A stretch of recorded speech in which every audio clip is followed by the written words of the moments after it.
जो हमसे सवाल करते हैं सत्संग होने के बाद कि आपने अभी अभी बताया भाई बहन जी की मनुष्य शरीर मिला है, प्रभु की प्राप्ति करो, ये करो वो करो, धन मत इकट्ठा करो और जो है संसार मत करो, ज्यादा समय संसार में मत कर लगाओ, परमार्थ में समय लगाओ।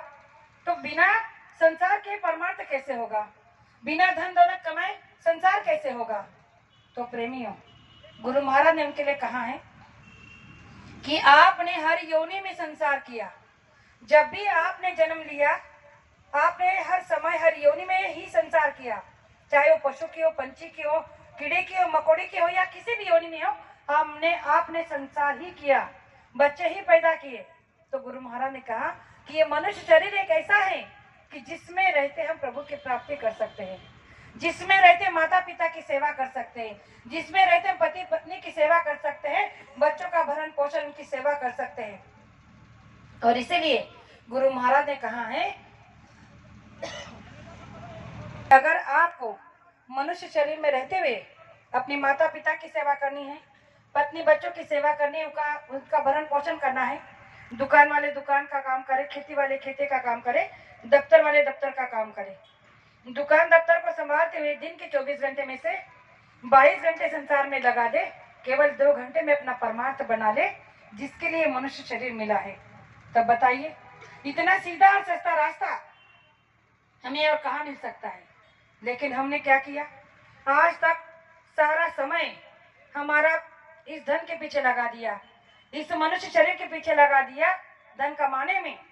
तो बाबा जय गुरुदेव जी महाराज ने एक अपने सत्संग के माध्यम से एक छोटा सा उदाहरण दिया था कि आज की मानव की कैसी दुर्गति हो गई है और वो कैसे पश्चाताप करेगा आखिरी समय में।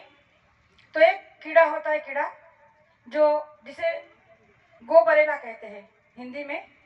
तो वो गोबर में रहता है, जो गाय और भैंस का ताजा गोबर होता है, उस गोबरेले को बड़ा, उसकी बदबू बड़ी खुशबू में उसको आती है और उसे बड़ा वो गोबर पसंद होता है।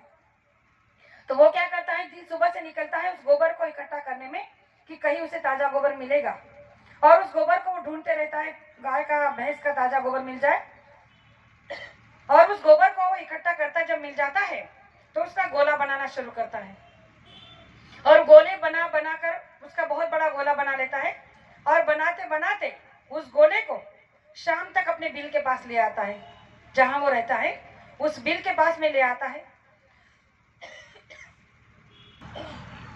तो उस गोबर के जो कीड़ा होता है गोबरेला, वो उस गोबर को इकट्ठा करते हुए उसका गोला बनाकर शाम तक अपने बिल के पास में ले आता है। और जैसे बिल के पास रहता है तो उस गोबर के गोले को अपने बिल में ढकेलने लगता है। अब क्या होता है, वो गोबर का गोला हो जाता है बड़ा और उसका बिल का मुंह होता है छोटा।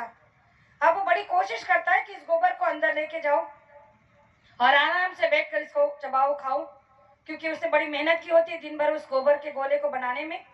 तो ऐसे वो उस गोले को बड़ा कोशिश करके उस बिल के अंदर ढकलने की कोशिश करता है, लेकिन वो गोला जो है अंदर नहीं जाता।